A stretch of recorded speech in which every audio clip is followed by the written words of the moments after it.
This one's been a while coming. I've been meaning to watch this show for ages. I've been meaning to start watching it even before it finished. And I've definitely been meaning to start it since it finished, but for one reason or another, I waited, I put it off. I felt like I wasn't in the headspace for it, but I finally started it. BoJack Horseman. We're going to take this season by season. I have no idea at what kind of pace, but I've seen season one, so we can start there. I know that a lot of it's more infamous, harrowing, etc. moments come later in the show as things get overall darker. I know some things that happen, usually in pretty broad strokes with a couple of specifics. Don't put spoilers in the comments, please. I would like to go in no more spoiled than I already am about this show. On the off chance you haven't heard of it, this is sort of an alternate world in which there are animal people. There are also humans, but like there are animal people who just, walk and talk and act pretty much like people with a few animal quirks to them. And this follows BoJack Horseman, who was the star of a very popular, family-friendly sort of TGIF Full House style comedy in the 90s and has not done very much since then. He's perfectly well off financially, but his career is a mess. He is not a great person, and he does not have very many personal connections that are worth a dang in his life. And the show just kind of follows him as he tries to find a way to move forward with his life. There are things that he thinks he wants, that he thinks he can or should do that may or may not be good ideas. And he, certainly by the end of this first season, I'm like, all right, I see the kind of patterns you are going to fall into that as this show goes on. And I will be curious to see how it plays out. This first season, I've heard overall might be considered the weakest just because so much of the better stuff is later.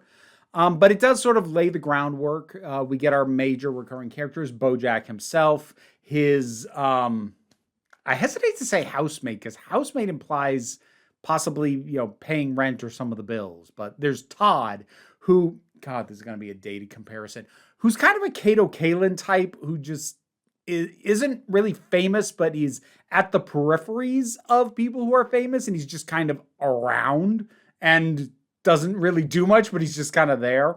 There's BoJack's agent, Princess Carolyn, who's a cat. She's not a princess, at least so far as this season tells us. That's just her name, to give you an idea of the fact that some of these animal characters are named the way you might name your pets, because there's also another actor, a dog actor named Mr. Peanut Butter, who basically starred in a ripoff of the same show that BoJack starred in. And while I don't really think Mr. Peanut Butter's career is in a particularly better place, he's just way more chipper as a person than BoJack is. Almost obliviously so.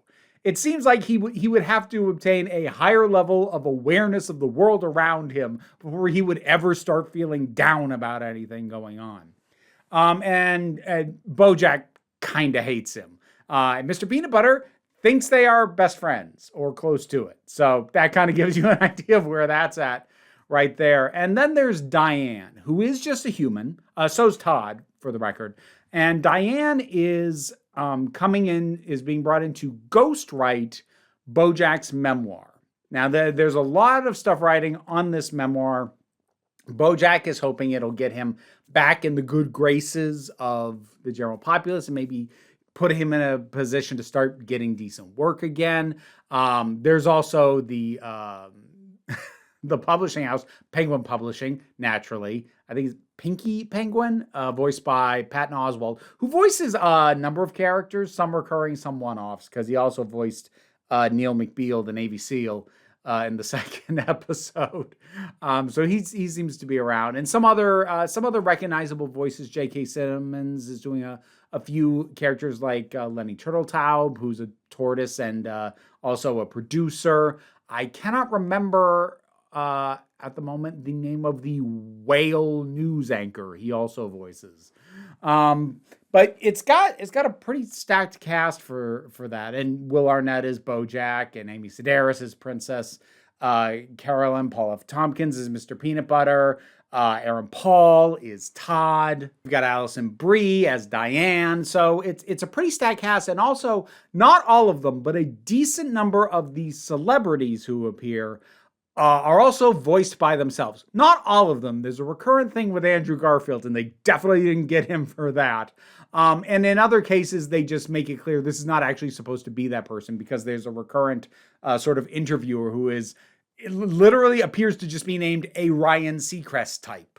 But then you have folks like Naomi Watts, who voices herself. You've got esteemed character actress Margot Martindale voicing herself. So there's a little bit of cheekiness to it, and there is a little bit of silliness to it. That part of me did wonder when it started, like, other than the animal people gimmick, did this need to be animated? Could you have told this about a real guy and used real actors? And the short answer is yes, but it would lose something beyond just the animal gimmick, because there are definitely intermittent plot points and things that are done like, okay, that'd be tricky to pull off live action. But it also, just having it be animated adds to the surreality of it. That's not to say that it's a surreal show overall, but it does exist in a little bit of a surreal world. And I think that helps its tone go down a little bit more. I think if you did this straight as a live action, it would be unrelentingly depressing. And I've been warned that there are parts of the show that might already become that. But like even season 1, I think might be unrelentingly bleak if it wasn't animated. So we watch BoJack, try and work with Diane. We watch him clash with Mr. Peanut Butter. We watch him get a crush on Diane for basically no reason other than he's around her a lot and she listens to him, which is literally her job. She's being paid to listen to him. But because he is so immature in his notion of relationships and so bad at them and had so few stable ones, he doesn't, he mistakes that for actually starting to fall for her. He makes a move. She's like, no. She ends up actually marrying Mr. Peanut Butter, which may or may not be a good idea for her anyway, but I'm sure we'll tackle that down the line. I'm hoping they don't have her develop mutual feelings for BoJack. I think at least what's happened so far, that works as a fully one-sided. He can't read just positive attention from a woman as anything other than sexual, if not romantic. And we have various points of BoJack going on benders, getting loaded on some very serious drugs. Another recurrent character is, what's her name? Kristen Schaal as Sarah Lynn, who is now an adult, but who had been one of the young kids on the show that BoJack was famous for being in. So she's kind of an embodiment of like every child performer who, hits their 20s and just kind of goes bonkers. So she's kind of that archetype a bit.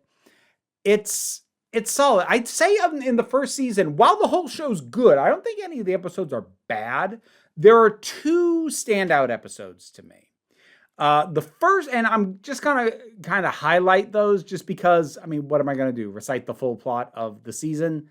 I could, but I've given you a general overview, and we should get to my actual thoughts and feelings about some specifics. But the second episode, I think worked really, really well. And that was BoJack Hates the Troops. So this all starts from a situation where BoJack buys these muffins from the grocery store, and it starts a whole kerfuffle with a Navy SEAL, literally a SEAL who was in the Navy. That's Neil McBeal, the Navy SEAL, who claims that BoJack did in fact steal from Neil McBeal, the Navy SEAL. And Neil tries to claim that I had dibs on those muffins, and But I was like, no, you didn't. They were just sitting. They were just sitting there. It was like, yeah, but they were. I put them in the produce because they don't belong there because I was going to come back to them because I had to use the bathroom. And Bo's just like, if you wanted dibs, get a cart and put them in the cart. So like this, it becomes this whole back and forth thing that gets twisted against BoJack because of how upset Neil is and how easy it is for the media to spin this to turn it into BoJack being an absolute jackass to a veteran. And what I really appreciated about this episode is that BoJack is not without valid points when he is talking either to or about Neil. He is kind of right, like that is BS to call that dibs. That's not how dibs work. And if you wanted dibs on these things, there were things you could have done that weren't what you did. Now, was he kind of a jerk about it, even after he found out this guy had intended to buy those muffins? Yes, he was. Does BoJack have a point that maybe it's a bit of a knee-jerk reaction to automatically call anybody who served a hero or to say that they quote-unquote protected our country when the majority of things that the military have been deployed to do are not exactly things that protected our country, they just messed up other ones. And these are not invalid points, but there's a time and place to make them, and when everyone's already mad at you because they think you hate the troops, now is not the time. And BoJack's inability to swallow his pride and his ego and let somebody be wrong about him in his presence, or just to acknowledge the fact that being right doesn't give him license to be an ass about it, those don't sink in, and he makes everything worse. And I think it's an episode that does a very good job of kind of encapsulating that, like, the dude's, like, he's not 100% wrong about 100% of things all the time. Like I said, he has a couple of valid points with this whole mess with Neil. But at the end of the day, if he cared about the optics and he was paying attention to how this was going to play out, he really should have shut up. And he didn't. He has a problem with self-control. He has a problem with impulse control. And that's laid out well here in a very amusing way, but also a way that really got me to understand him very quickly. Not that I didn't understand him after the first episode, but the first episode feels like a lot of logistics. Whereas the second episode, like, oh, this is who we're dealing with. I get this guy now. I see what I'm dealing with. The other one is the second to last episode called Bummer Ending. Now, a good chunk of that is just BoJack whacked out on drugs because he gets a hold of the book, a pre-release copy of the book Diane wrote, which is now no longer a memoir. It's just her perspective on him. And everyone who reads it says it's good, and BoJack doesn't even necessarily dispute that. But it paints him in a light he at the very least is not prepared to hear and not prepared to have other people see him in. So he makes this claim of like, I'll write you, to his publisher, I'll write you a whole new book and you'll have it by Friday. And his decision for how to deal with that is to get loaded up on drugs and just hope in his haze he comes out with something. There's even an extended Doctor Who joke in the course of that, which made me chuckle. And what really, it was already a good episode, but what really made this one hit is towards the very end, there's this like ghostwriters conference and this panel where folks are talking and people can ask questions. Almost nobody's there. Like, who cares about ghostwriters? That's kind of part of the joke. But BoJack shows up and asks Diane, because she's on the panel, am I a good person? And you can tell how much of his sense of self is wrapped up in that question. And he even seems to recognize that at minimum, the idea of him having any goodness in him is buried under a lot of stuff. Because he's like, yes, I know I'm selfish and I'm narcissistic and I'm reckless. And like, he lists his own faults. So it's not like he doesn't realize he has these problems. But there's this desperation in his voice. Like, but underneath all that, am I a good person? Please tell me I'm a good person. It's very naked and revealing of just who BoJack is and the core thing that he is clinging to like a life raft that keeps him going day to day. And I don't know how the show ends, but I did catch the foreshadowing that his hero, Secretariat,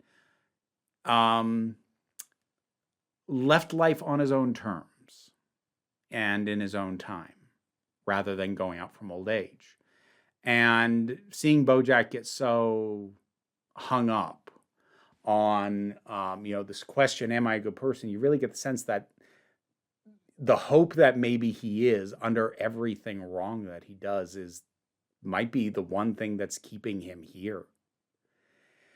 It's really well delivered, especially in the vocal delivery, but also, like, for as limited as the animation is, it still brings across a surprising amount of subtlety. Or maybe actually what might be a better way to put it is, because the animation is so simplistic, it lets the subtlety of the voice acting really shine, because the animation isn't trying to, like, oversell what the voice is doing.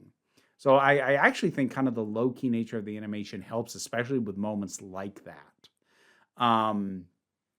Yeah, it was really something. And of course, like, for the record, for anyone who finds themselves asking a similar question, the thing to remember is good is not a thing you are. Good is a thing that you do. Being a good person isn't an innate trait. It's not something that you either are or aren't, and that works in all directions. You're not a fundamentally good person in a way that I'm still good even if I do bad things, nor are you fundamentally somehow not a good person, therefore you might as well not bother trying to be good. Like, in every direction, it's not an innate trait.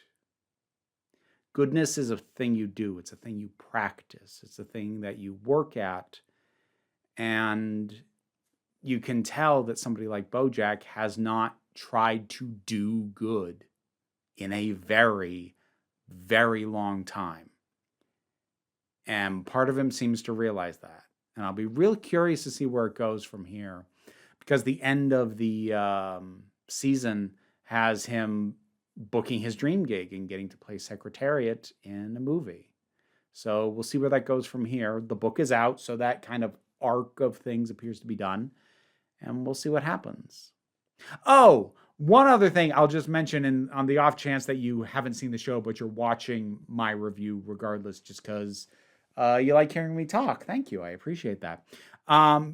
You will probably hear me in later seasons refer to not Hollywood, but Hollywoo, which is something I'd heard other reviewers do as well. And I wasn't sure what the deal with that is, because when the show starts, like, there's the Hollywood sign. I'm like, what the hell? Well, for reasons I don't want to get into, just because I've been talking enough, the D in the Hollywood side gets stolen and never gets put back. And so everyone just starts referring to it as Hollywoo. And it's an easy way to differentiate it from the reality, I suppose. But anyways, BoJack Horseman, season 1. Have you seen it? What'd you think about it? What'd you think were the best episodes in it? Whatever your thoughts might be, drop something down in the comments. Let's talk about it. Patreon pays the bills and enables me to do this as my living, even if you can't help me out that way. Like, share, subscribe. They all help. Don't worry too much about it, though. I can talk. We take a relaxed attitude around here. So just come on back next time you need a break. Now to thank my highest supporting patrons: Robin Moore, Jared Boyce, Zubin Lipfula, Auntie Kate 808, Mira G, Angry Casperl, Claire Wright, Dave Hall, Snark Shark, Oliver B, Mystic Shadow, Daphne Matthews, Sean Miller, Welsh Wrestling Geeks, Melissa Pedersen, Becky Sparks, Twilord, Kay Johnston, Tracy Scrabbit, Pal Barabajoggle, Magdalena, Sir Dynamis is my favorite, and a couple of additional names I'll have to dub in because I forgot to add them. And here I am with those dub names. Thank you to the Demon Bunny, Vin Jost, and Sarvis. I'm a little bit distracted, you might have noticed. Everyone's reintegrated. Don't worry about Navarro. He got rehoused. He's completely happy where he is. But this is the mischief now. And it's a lot.